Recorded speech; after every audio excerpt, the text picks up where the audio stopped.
Isaiah Stewart of the Detroit Pistons was arrested, I believe, yesterday or this morning for assaulting Drew Eubanks of the Phoenix Suns. So what happened was during the pregame last night, Eubanks and Stewart crossed each other in the tunnel, allegedly. And what happened next was they had some words that were said to each other. They bumped chests, got up in each other's faces, and then, according to Eubanks, Stewart sucker punched him. And that was that afterwards. So what I find interesting about this is that he has been arrested by the police in the Phoenix area. To me, this is shocking, and I shouldn't say shocking because that's normally what should happen after someone assaults somebody, but usually it doesn't in sports because there's like this playground mentality that, hey, you can't report this, you're a snitch and blah blah blah blah, you don't settle it this way, you gotta be a man. So it's always like that playground mentality. So that really surprises me. But I think the reason why he got arrested was security was there. They broke it up, and I think they called the police. I don't know if Eubanks called the police. I've heard rumors of that, but from what I'm hearing, it was security that called the police on Stewart and did what they did with getting the police involved, and they arrested him.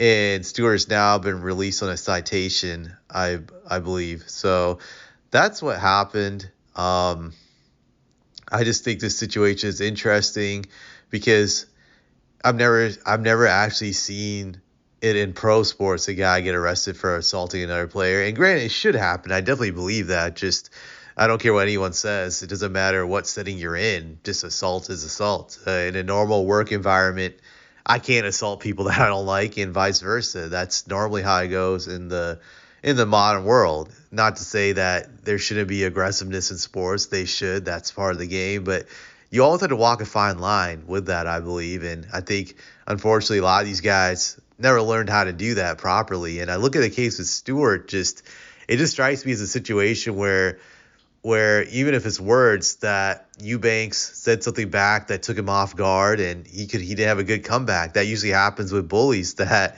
they'll insult whoever their target is and not suspecting their target to be able to insult them back with a better insult, and then they lose their head. They get emotional. We've even seen this with Draymond Green a few times, that this guy couldn't handle trash talk when it was dissed back to him, and that he took it into his own hands using violence. So there's just immaturity. I feel in a lot of these athletes. They never matured mentally to become adults, in the sense where they had a moral compass that's inside of them that would stop them from reacting violently and just being mature adults about these types of situations. Because when I think about it, what separates most people from criminals is not that they don't have intent where they would want to harm someone that they don't like. It's because they have something in their brain that clicks, that tells them, hey, you can't do this. This is wrong. You can't just do this illegal act of criminality. You just can't. It clicks in your head as once you mature as an adult.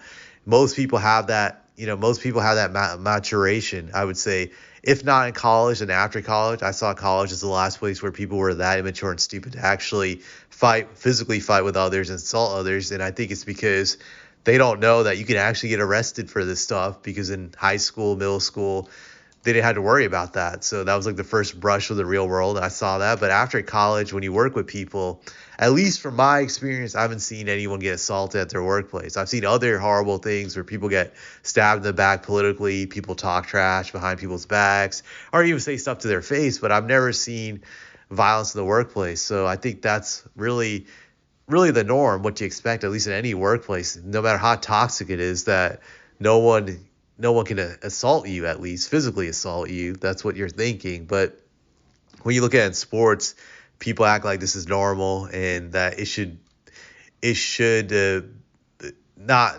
be accepted. I would say it should be accepted, and we should just turn a blind eye to it, which I think is really wrong in the sense. Just it's a terrible look when it comes to marketing and whatnot. But then again, people like that shit. So, but that's what I have to say about it, and it'll be interesting to see how long the league suspends Stewart, because I think he got suspended once before a few years back for what happened with LeBron. I think it was like a 5-game suspension or something. And now he had this incident with Eubanks, and it's probably going to be something like double that, I would assume, since he's a repeat offender. And the league probably will want to send a message to him for that. So it's interesting to see what will happen. It's funny that he'll probably get suspended for this, but Draymond Green also assaulted his own teammate Jordan Poole, and nothing ever happened. So it just continues to show how bad the Warriors looked. I know I'm throwing this reference in there, but how bad the Warriors looked for doing nothing about Draymond Green, knowing what the league will do to Eubanks now when they investigate the situation. I expect he will get suspended, and that's pretty much all I have to say about this.